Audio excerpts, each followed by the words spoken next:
Golden diamonds తరుగు తక్కువ బంగారం ఎక్కువ విజయవాడ బెంగళూరు మరియు వైజాగ్ బ్రాంచ్లలో. ఇంట్లో పెద్ద కష్టం వచ్చింది, నేను ఒంటరి అయిపోయాను, అందరూ ఉన్నా నా కష్టం తీరన్నది, అందుకే నేను చనిపోవాలి అనుకోవాలి అనుకున్నా ఇక్కడికే వస్తున్నారు. అదే ఆర్కే బీచ్.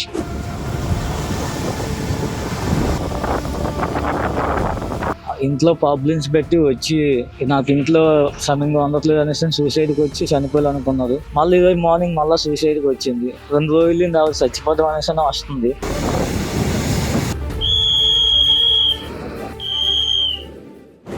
సముద్రాన్ని చూసి మనం చాలా విషయాలు నేర్చుకోవచ్చు.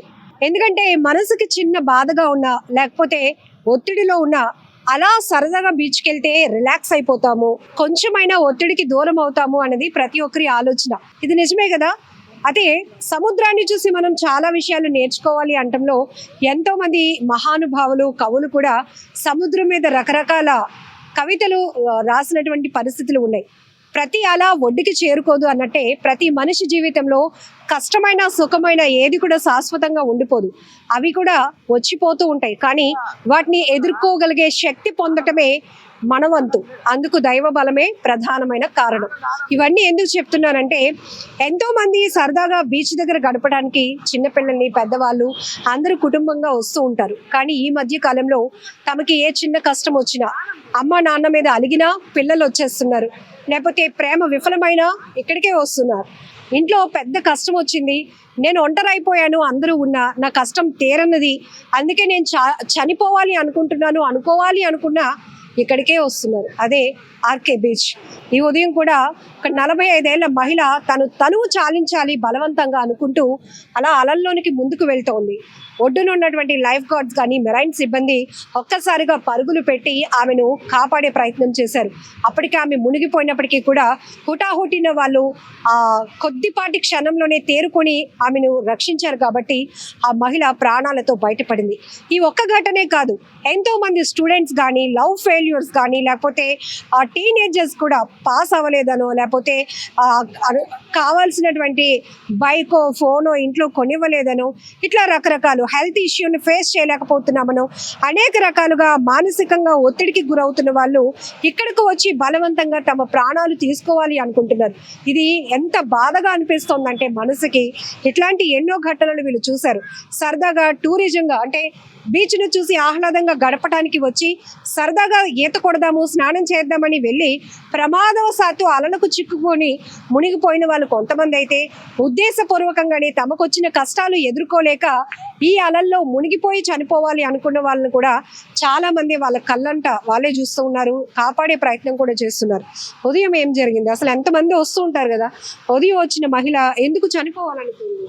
మార్నింగ్ ఇంట్లో ప్రాబ్లమ్స్ పెట్టి వచ్చి నాకు ఇంట్లో సమయంగా అందట్లేదు అనేసి సూసైడ్కి వచ్చి చనిపోయాలనుకున్నారు.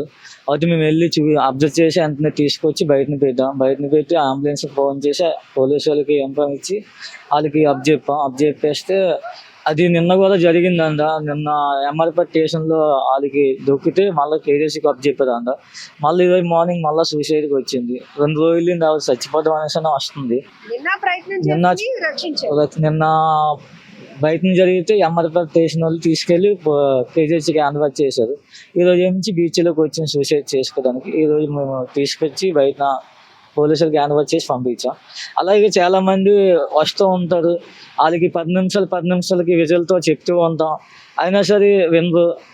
అయినా సరే మేము వాళ్ళ ప్రాణాలు కాపాడడానికి మా ప్రాణం ఆకంఠం పెట్టి మేము వెళ్ళి వాళ్ళు సేవ్ చేస్తూ ఉంటాం.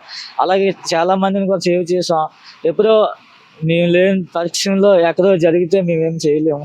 మేము ఉన్న పక్షంలో అయితే సేవ్ చేయడానికి చూస్తాం, మ్యాక్సిమం ప్రాణాలు పోకుండా చూస్తాం. సీ చాలా రఫ్ గా ఉంది కదమ్మా, అంటే కొంచెం దూరంగా వెళ్ళాలి అన్నా కూడా అది పెద్ద ప్రమాదమే. సీ పబ్లిక్ ఏమంటారో చెప్పేది, వచ్చిన వాళ్ళు బయటను స్నానం చేసుకొని వెళ్ళిపోవాలి.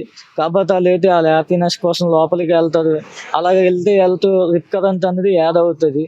వాళ్ళకి తెలియకుండా లోపలికి లాక్కి వెళ్ళిపోద్ది. ఆ ఆందోళనతో పాటు వాళ్ళు టెన్షన్తో వాళ్ళు కూడా మునిగిపోతూ ఉంటారు. కానీ వాళ్ళు అబ్జర్వ్ చేసి మేము వెంటనే వాళ్ళు తీసుకొని వస్తాం బయటికి.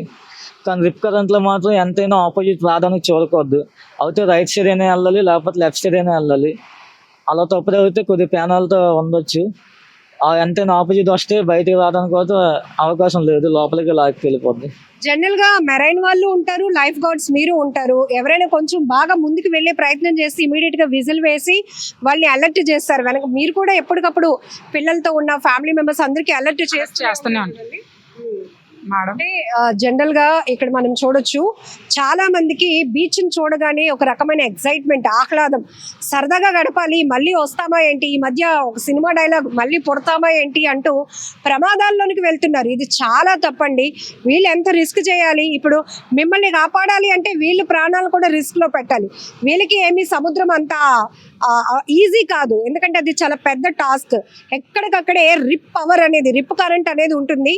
మత్స్యకారుల భాషలో అయితే దాన్ని వడిసే అంటారు. దానికి కానీ చిక్కుకుంటే గనక మనిషిని కాపాడడం కాదు కదా, వీళ్ళ ప్రాణాలు వీళ్ళు కాపాడుకోవడం కూడా పెద్ద రిస్క్ అయిపోతూ ఉంటుంది.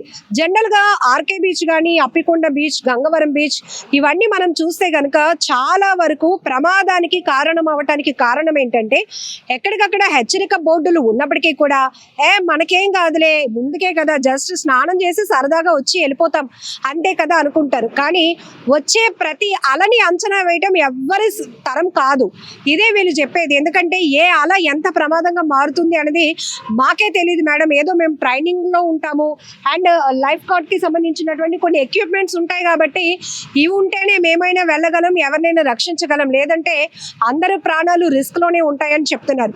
ఒక తీవ్రమైన ఆవేదన ఏంటంటే విశాఖ అనగానే అందమైన ఆర్కే బీచ్ ప్రతి ఒక్కరికి గుర్తొస్తూ ఉంటుంది.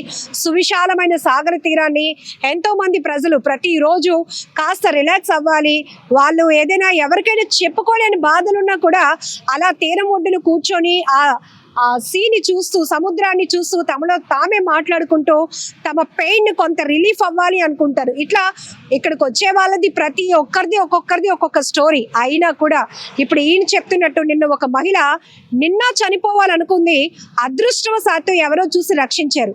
ఈ రోజు కూడా చనిపోవాలనుకుంది.